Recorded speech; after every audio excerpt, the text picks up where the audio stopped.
Do you own a dog? If my experience with our dog is anything like yours, your dog will have one favourite person, one person who could really do anything, comes and goes as they please. They could take him for walks, they could feed him or not, and they're still the number one person in your dog's eyes. They are the number one or first human, yes? And then there's another person in the family. It's me in our family. I do everything. I do everything for our dog. I take care of it in the morning. I make sure it's warm enough because we've got a greyhound, very thin skin, all that sort of stuff.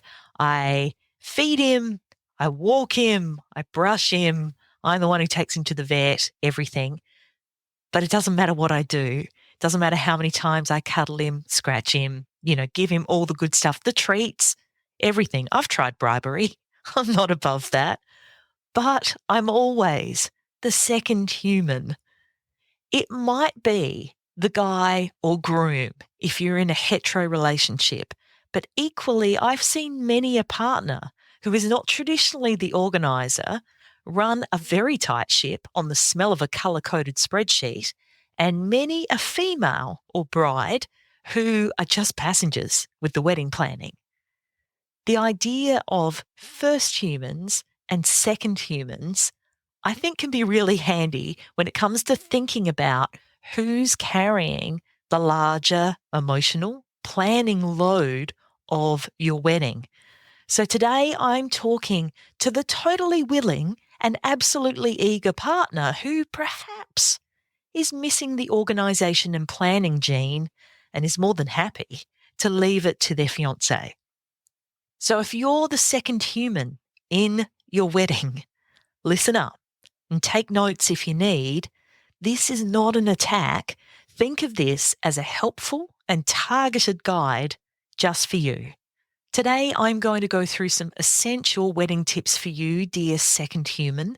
It's going to get you some serious brownie points and help you make your relationship, your wedding, and your marriage so much more smooth and satisfying for the both of you. And if you are the first human and you need your fiancé to read the room, get a clue, and help you out so it doesn't feel like you're schlepping shit uphill on your own, please feel free to send your other half the link to this episode. Let's get stuck into it.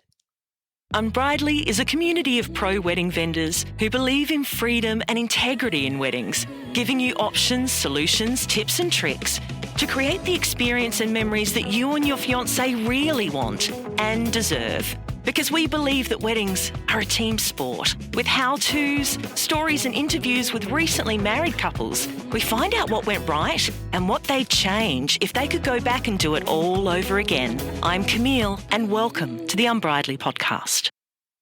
These 5 tailored tips have been created to help you, darling second human, to feel more involved and, let's face it, responsible in the wedding planning process, but also making sure that both of you can enjoy the lead up and your special day to the fullest, because you're a team, right? You don't want to go into this while they are silently building up resentment about how you're not as involved as they would like you to be. And I get it. It's a very fine line to walk, isn't it? Because they like getting shit done, don't they? They are the ones that plan your holidays, the family gatherings, your birthday celebrations, and so on. And so the job just naturally falls to them. And they love it too, most of the time. But when this happens with everything regarding your wedding, which is, meant to be a joint celebration of your relationship, remember, it takes 2 or more to tango, then this is when the weight of expectation starts to get really heavy for the first human. And this is why my first tip is to be the one to suggest a way for you to be involved and help them, an olive branch, if you will. Tip number 1 is to be prepared and proactive, as much as you can be. I get it. You're a second human. It's not the first thing you think about. But one of the most common complaints that I hear about or read in Facebook groups and in forums from first humans is that the second human never seems either interested in the wedding planning, gets stressed out by the wedding planning, feels that it's way too early to be doing the wedding planning, or that they get approached at times and in circumstances when they're not ready or equipped to discuss wedding planning. This deflection can sometimes be a sign of a bigger issue, most frequently around family or money budget pressure. And if that's the case for you, then let's just stop you right here. You need to sit down and talk. Like, seriously, this is not the time to hide what you are feeling and what you're worried about. You owe it to your first human to explain where your hesitancy and reluctance is coming from. But a lot of the time, it's simply that the second human, that's you, needs to psych themselves up to do this kind of intensive decision making and coordinating. And let's face it, you probably don't know what you're doing. So there's that influencing how you're feeling about it as well. Planning a wedding takes skills, coordination, and brain power that is not in your everyday wheelhouse, right? Not to blame you, not to hate on you. It's just not what you are or what you want to be focused on every second of the day. And you need some notice to have any hope in hell of making a meaningful contribution to the discussion, right? So I think one of the best ways you can start to dip your toe in the wedding planning water is to suggest a specific wedding planning time. Once a week, once a fortnight, once a month. It needs to be regular. It helps if it's on the same day at the same time. And you can have a chat about what's coming up next and anticipate your first human's needs. You're going to need a checklist or a planning document so you're both literally on the same page. You'll be covering the things that you did last time you talked and the things that you need to do before the next time you talk. If you think ahead, if you prepare for upcoming tasks, whether it's confirming vendor details or arranging payments, staying just one step ahead will help everything run so much more smoothly. And stay organized. Keep those important documents, contracts, receipts organized in a dedicated folder. It can just be a magazine holder or a desk tray in one spot where you both know that that's where everything lives, that that's where you can put your hands on it. This will make it easier to access and reference them when you need them, and it will reduce the stress for both you and your partner. My second tip is to focus on fun tasks. Take on the enjoyable responsibilities. So concentrate on the things that you find fun and interesting, whether it's handling the DJ or the music playlist, booking and liaising with the car hire business, or planning the honeymoon. Choose the tasks that you're enthusiastic about and or have a little bit of skill in. And also, share your excitement. Your enthusiasm for these tasks will not only make sure that they're done really well, done right, done before your first human nags you about them, but also contribute positively to the overall planning experience. Tip number 3 is to finish your vows, if you're writing them, of course. Finish your vows early. Set a deadline for yourself and aim to complete your vows at least a week before the wedding. The number of times I've heard of partners doing them the night before, the morning of. Honestly, give yourself some time and space because you want to practice them. You want to make sure you're prepared, and it reduces last minute stress for both you and your fiancé. Don't forget that you not writing your vows feels like a signal to them that you don't give a shit about them. So show that you care about your vows and your first human to put aside the time to get your vows done in advance. And practice aloud. Once your vows are written, please practice reading them out loud. This helps you be more confident and comfortable, which makes the moment even more special. You still haven't written your vows yet, have you? Let me help. In around 20 minutes or so, you can easily write personalised wedding vows unlike anything you've heard before that will make your fiancé feel like the most loved, understood and appreciated person on the planet. The How to Write Wedding Vows That Don't Suck instant download 17-page PDF ebook walks you through a step-by-step format for your vows, how to find the right words and phrases to describe your feelings and your fiancé, how to write that crucial first draft, and create your final wedding vows masterpiece. So if you don't know how or even where to start, if you've been Googling your little heart out, or if you've been calling them wedding vows, AEIOU, this ebook is for you. Included in there are also some bonus secrets for getting the most out of your wedding ceremony. So make sure you download your copy right now and get Write Your Wedding Vows crossed off your to-do list today. The link is in the show notes. Tip number 4, dear second human, is to master your attire. It depends on what you're wearing, but seriously, have everything with you, whether it be new shoes, whether it be socks, stockings, undergarments, like all sorts of Spanx and things like that, whether it's underwear, whether it is tailored pants, a skirt, a top, a shirt. It could be a shirt with French cuffs, so you're going to need cufflinks on them.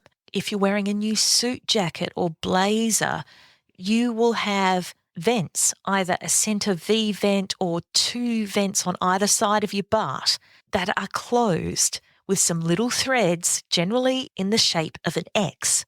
These are to keep your garments from getting wrinkled and out of shape during shipping to a store and while it's sitting on the racks. But when you've got them, you need to cut them open. You actually need to open them. Please don't rip them. I've seen people try to rip these little threads, tear them open, and they've ripped the suit.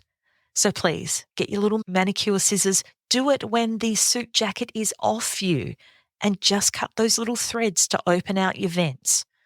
If you're wearing a dress or an outfit that has no straps, where you're going to need some double-sided tape to hold it up, please plan that in advance. Make sure you're not allergic to the tape before you do it. If you're wearing a tie, practice tying the tie. So if it's a long tie, a necktie, or a bow tie, take the time to learn how to tie them before the day. You can watch some tutorials, some videos on YouTube, or ask someone to show you. If you're there in, a suit store, ask them. Ask them to show you how to do it. But also, if you've got other people who are wearing ties and bow ties around you, they need to know as well. You can't be stuck doing everyone's ties the morning of, or worse still, while the cars are waiting for you. So many people underestimate the time it will take to tie their tie if they're not used to doing it every day. For a lot of people, it takes a few goes. So work out how to do it in advance. Prepare your outfit. Make sure the entire outfit is ready as early as possible. If it's a week or 2 out, honestly, what does it matter if you've got everything there with you? Check the sizing. If there are different sizes for pants versus shirt versus top versus jacket versus dress, make sure you've got the right ones. Especially if you've got a big wedding party and everyone has different sizes, please check them before the day. You don't want any surprises on the day. And for those using boutonniere or buttonholes, those little flowers that are roughly the size of your fist that will go generally on a lapel on a suit jacket.